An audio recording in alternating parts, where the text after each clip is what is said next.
سبحانك لا علم لنا إلا ما علمتنا إنك أنت العليم الحكيم.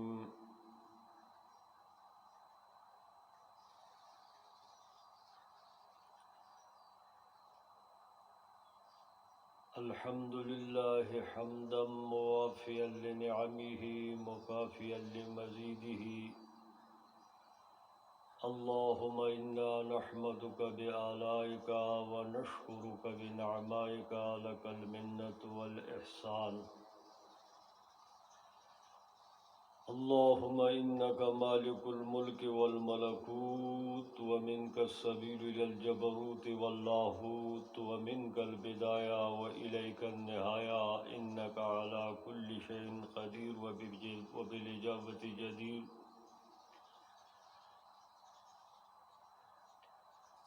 اللهم إنا نسألك أن تخصص أكرم الموجودات بأكمل التحيات وآله وأصحابه وأزواجه أما بعد.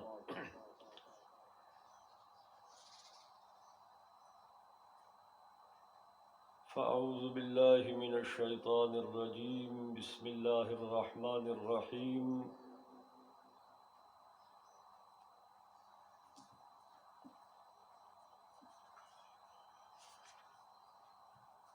الحمد لله رب العالمين الرحمن الرحيم مالك يوم الدين. إياك نعبد وإياك نستعين. اهدنا الصراط المستقيم صراط الذين أنعمت عليهم غير المغضوب عليهم ولا الضالين.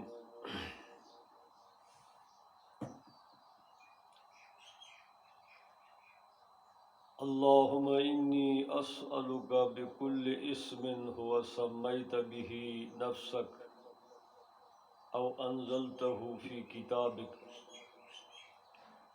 أو علمته أحدا من خلقك أو استأثرت به في علم الغيب عندك أن تجعل قرآن ربيع قلبي ونور بصري وجلاء حزني.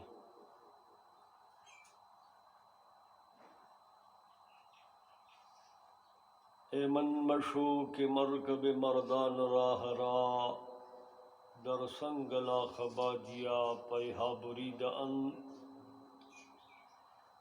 نومید ہم مباش کے رندان بادنوش ناگہ بیک خروش بمنزل رسید ان.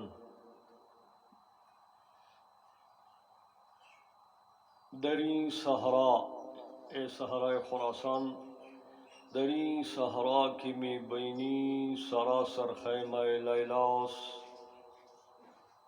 دشت لیلا. خاصتاً دریں صحرا کی میں بینی سراسر خیمہ لیلاس جمع مجنون سرد گرگرداں دریں ریگ روا گم شد. الا یا ایہا الساقی ادر کأسا وناولہا کہ عشق آسان نمود اول ولی افتاد مشکلہا. کابرا ہر دم تجلی میں فزود ایز اخلاصات ابراہیم بود.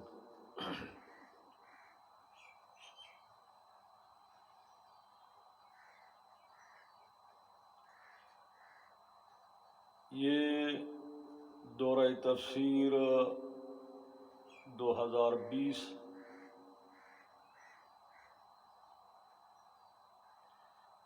جو 2001 سے شروع ہوا ہے یہ 20واں دورہ ہے آج.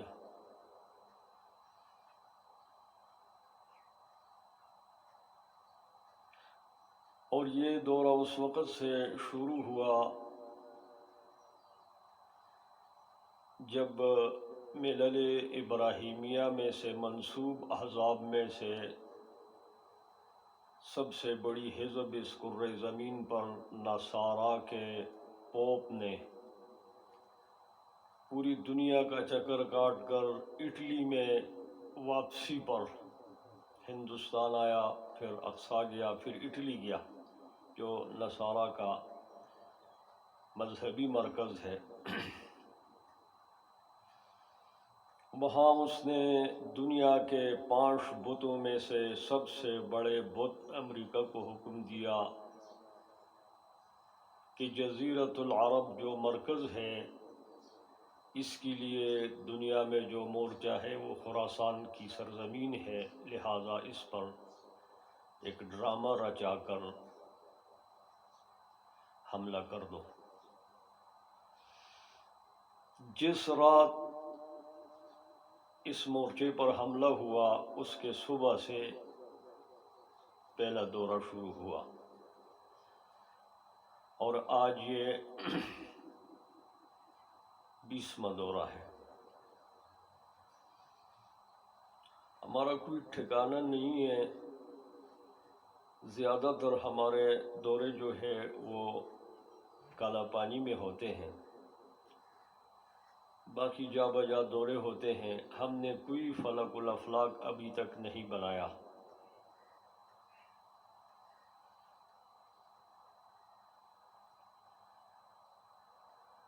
اور یہ دورہ انشاءاللہ جب اس مورچے میں کوئی رجال پیدا ہو جائیں گے تو یہ دورہ تفسیر انشاءاللہ پھر مرکز ملت بیضاء جزیرۃ العرب میں منتقل ہوگا، اور یہ دورہ انشاءاللہ وہاں پر ہوگا۔ جب تک ہم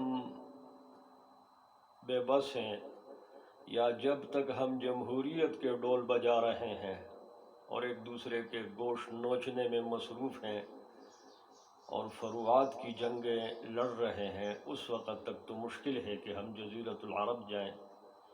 لیکن جس دن ہم نے جمہوریت کے ڈول بجانے سے توبہ کیا اور فروعات کی جنگوں کو چھوڑ کر یکسوئی کے ساتھ ملت بیضاء کا فلسفہ اور حکمت، ملت بیضاء کا مرکز، ملت بیضاء کا بانی، ملت بیضاء کا مکمل، ملت بیضاء کے نصاب تعلیم اور ملت بیضاء کے طلباء جو صحابہ ہیں ان کے صفات پر سوچنا شروع کر دیا، تو پھر انشاءاللہ یہ دورہ جزیرۃ العرب میں منعقد ہوگا۔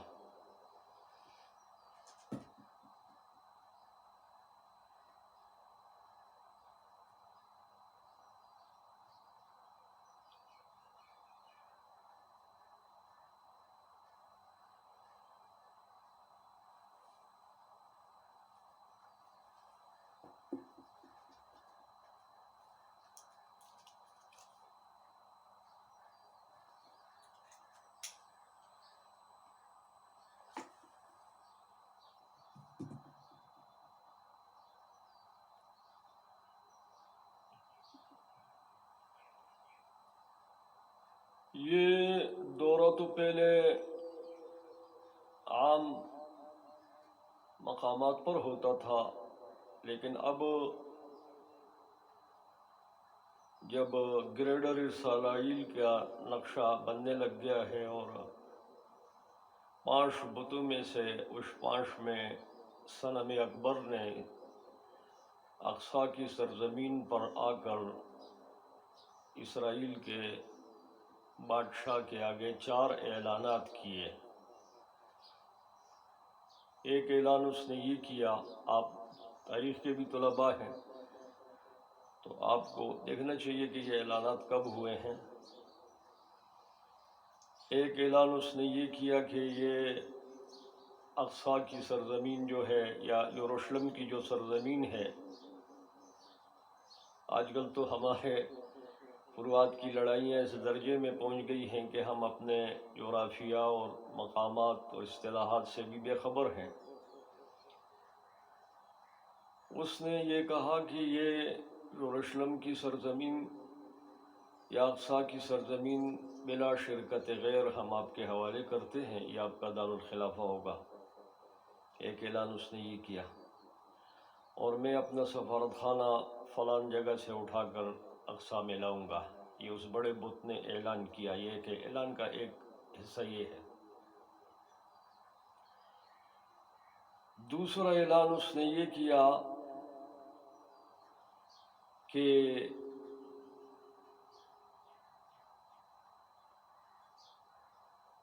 جب اسرائیل کی اسٹیٹ بنی 1947 میں، اور اس وقت جن لوگوں نے اس پہ حملہ کیا تھا تو ان کو معافی مانگنی پڑے گی۔ اور تیسرا اعلان اس نے یہ کیا کہ یہ زمین اب تک قید رہی، قبضے میں رہی، مقبوضہ اقصی بنا، اقصی مقبوضہ رہا، اسے مقبوضہ کشمیر ہم کہتے ہیں۔ اور یہ فتح حضرت عمر نے کیا تھا، تو حضرت عمر کے زمانے سے لے کر گویا اب تک یہ مقبوضہ یروشلم تھا، لیکن آج میں نے اس کو آزاد کر دیا۔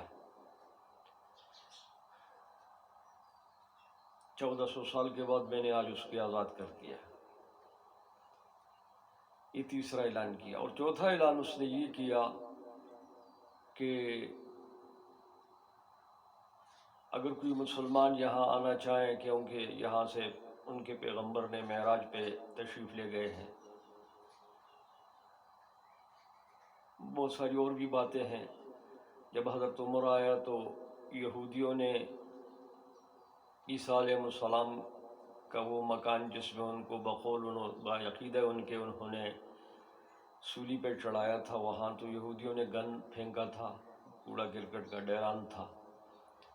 اور جہاں حضرت یعقوب علیہ السلام کی بیٹھک اور چلہ کشی کی جگہ تھی عبادت کی، وہاں نصارہ نے گندگی کا ڈھیر بنایا تھا، تو حضرت عمر رضی اللہ عنہ نے اپنے جولی مبارک میں وہ گند اٹھا کر باہر پھینکا تھا، صاف کیا تھا ان دونوں جگہوں کو۔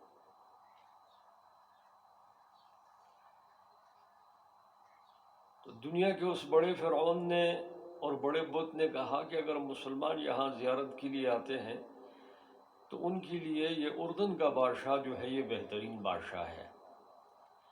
اس کی وجہ یہ کہ یہ بات میں کر رہا ہوں، آپ تاریخ کے طالب علم ہیں، آپ فیس بک اور یوٹیوب اور نیٹ پر صرف جنسیات مت دیکھیں، آپ کلمہ پڑھتے ہیں، یہ بات میں کر رہا ہوں۔ کہتا ہے یہ ایک بہترین بادشاہ ہے، اس لیے کہ اس کی بیوی بھی نصارہ ہے، اہل کتاب نہیں ہے، موجودہ نصارہ اہل کتاب نہیں ہے، یہ مفتی باز کا غلط فتویٰ ہے، یہ خیٹہ باز کا فتویٰ ہے۔ موجودہ نصارہ اہل کتاب نہیں رہے، لیکن بقول اس کے اس نے کہا کہ یہ ایک بہترین شخص ہے، اس لیے کہ ہم یہ کہتے ہیں کہ اس کی چونکہ بیوی جو ہے وہ نصارہ میں سے ہے اور اس کی والدہ جو ہے وہ بھی نصارہ ہے، لیکن ظاہراً وہ مسلمان بنا ہوا ہے، شریف حسین کا پڑپوتا ہے۔ یہ شریف حسین وہی شخص تھا جس نے خلافت عثمانیہ کو توڑا اور باضابطہ طور پر جزیرۃ العرب فرنگیوں کے حوالے کی۔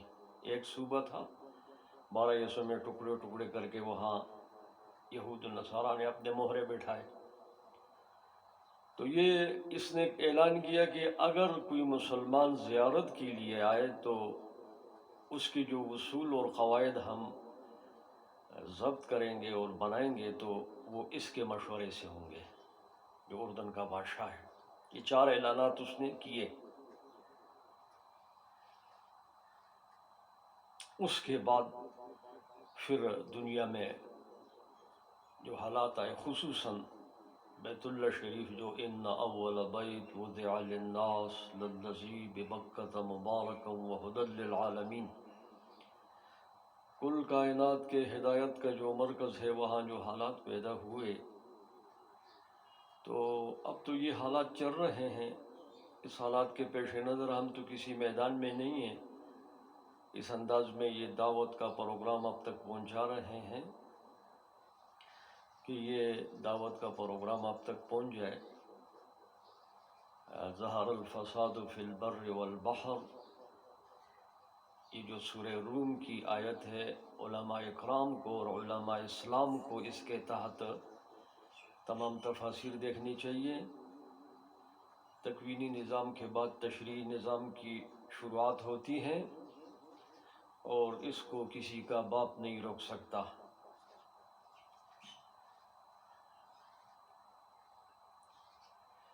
تو یہ دورہ انشاءاللہ چلتا رہے گا اس مورچے میں، جس طرح بھی چلے۔ اب بھی ہم مختلف دورے مختصر کیے ہیں ہم نے۔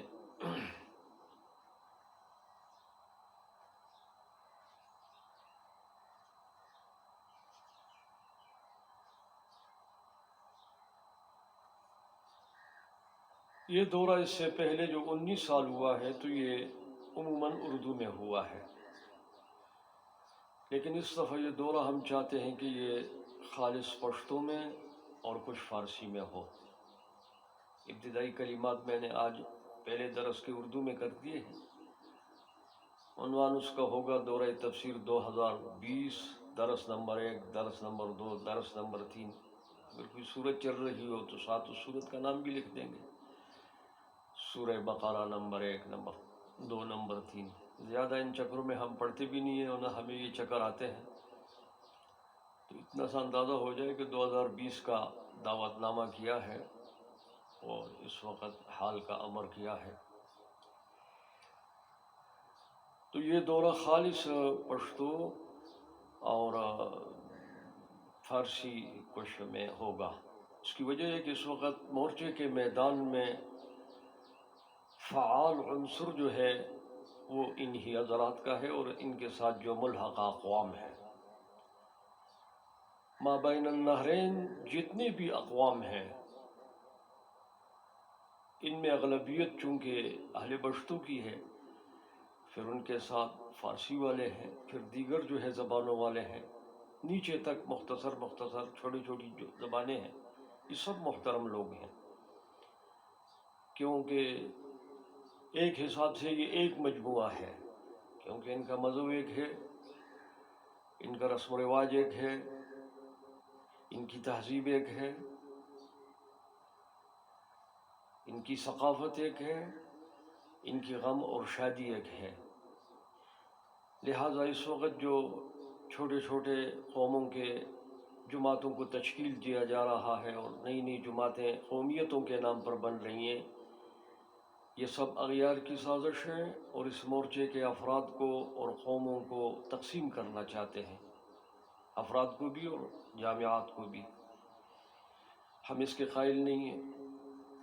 ہماری دعوت ایک بڑا حصہ یہ بھی ہے کہ ہم پورے مورچے کے سب لوگوں کو قابل احترام اپنے سر کے تاج اور اس ذمہ داری اور اس وظیفے کا ذمہ دار قرار دیتے ہیں، اور الحمدللہ ایسے ہی ہوا ہے۔ اب کچھ حالات ایسے پیدا ہو رہے ہیں، میں نے اشارہ کر دیا ہے، باقی فیہ ما فیہ۔ ہم سادات کی علیحدہ تنظیم برداشت نہیں کرتے۔ سادات ہمارے سر کے تاج ہیں، وہ قوموں کے لیے دعائیں کرتے رہے ہیں اب تک۔ اب علیحدہ چولہا بنانے کی ضرورت نہیں ہے علی ھذا القیاس آخر تک۔ یہ دورہ پشتو میں ہوگا اور کچھ فارسی میں ہوگا، ایک تو یہ علم ہے۔ دوسرا، چونکہ ہم قرآن پاک تک پہنچنے کے لیے ایک راستہ رکھتے ہیں شاعر عام، اس پر میں نے کتاب لکھی ہے لباب البراہین فی مناہج المفسرین۔ اس میں نے قدیم اور حدیثاً الف اول اور ثانی کے جو ہمارے مناہج ہیں اس پر میں نے بحث کی ہے۔ اس کا خلاصہ میں یہاں درس کی شکل میں پیش کروں گا، یا درس کے ضمن میں آئے گا یا مستقل اس پہ درس آئے گا، تفسیر اور اصولی تفسیر کے حوالے سے اور مناہج اور اصولی تفسیر کے حوالے سے۔ اور باقی جو ہمارا منہج ہے وہ حضرت شاہ ولی اللہ رحمہ اللہ کے منہج پر ہے، اور حضرت شیخ الہند شاہ ولی اللہ رحمہ اللہ کے 6 شارحین ہیں، ان شارحین کے روشنی میں شاہ صاحب کی بات کو لیا جائے گا۔ اور حضرت شیخ الہند نے ایک بڑی جماعت تیار کی ہے، جماعت شیخ الہند، ان کی روشنی میں جو ہے ان کی بات لی جائے گی، اور مذاہب اربعہ کو ہم حق سمجھتے ہیں، وہ ملت ابراہیم کا، اس یہ جو آخری قرآن پاک ملت ابراہیم پر اس کا نزول ہوا ہے، اس کی صحیح تعبیر و تشریح جو ہے وہ سواد اعظم نے کی ہے، اور سواد اعظم کی تعبیر اور تشریح ان اواخر میں تمام بر صغیر کے مدارس کا جو ام المدارس اس کو کہیں دارالعلوم دیوبند ہے، اس میں جو حضرت شیخ الہند اور جماعت شیخ الہند نے جو تعبیر و تشریح کی ہے اس پر ہمارا اعتماد ہے، تو یہ اس روشنی میں ہوگا، اور ان مناہج کو بھی ہم کھولیں گے، ان شارحین کو بھی ساتھ ساتھ کھولتے جائیں گے، وہ اس کے ساتھ ہم تعارف درجہ تکمیل کی کچھ کتابیں چلائیں گے تعارف کے انداز میں، جس میں حجت اللہ البالغہ ہے، اخلاق جلالی ہے، الذریعہ الی مکارم شریعہ ہے، البدور البازغہ ہے، ازالۃ الخفا ہے، اور کچھ یہ قدیم الفلسفۃ المتعالیۃ الالہیہ کے کچھ گرد و غبار ہے، اور کوئی جدید یہ جو الفلسفۃ المادیۃ الغربیہ کے خرافات ہیں یا تخریب انسانیت ہے، اور کچھ فوائد بھی ہیں، تو اس پر بھی بحث ضمناً ہوگی انشاءاللہ۔ اس ترتیب پر ہم اس منہج کو چلائیں گے، اور یہ ترتیب کے ساتھ چلے گا، یہ ایک دعوت ہے، یہ امت اجابت کی ذمہ داری کا مسئلہ ہے، اور ہمارا یہ کل دورہ جو ہے یہ ملت ابراہیم، مرکز ملت بیضاء جزیرۃ العرب، اور سنگر مرکز ارض خراسان کے ارد گرد گردش کھائے گا، ارض الخراسان الکبریٰ کے ارد گرد، اور اس کے اندر جتنی بھی اقوام آباد ہیں اغلبیت کے ساتھ، اس میں اہل بشت اور کچھ فارسی ہیں، یہ سب مجموعہ من حیث ما بین النہرین، مجموعہ من حیث المجموعہ، اور جزیرۃ العرب جو نیل و فرات کے درمیان ہے، اس کے مقام و مرتبہ اور اس کے مقدس ہونے پر، ارض مقدسہ ہے، ارض قرآن ہے، اور ملت ابراہیم پر، کہ یہ آخری پروگرام جو اللہ نے دیا ہے، اس کو عنوان جیسے اللہ پاک نے صراط مستقیم دیا ہے، دین اسلام دیا ہے، دین قیم دیا ہے، صراط اللہ العزیز الحمید دیا ہے، صراط مستقیم دیا ہے، اس طرح اس کا ایک عنوان جو ملت رسول اللہ سمجھ لے تو اس کو ایک عنوان اللہ پاک نے ملت ابراہیم بھی دیا ہے۔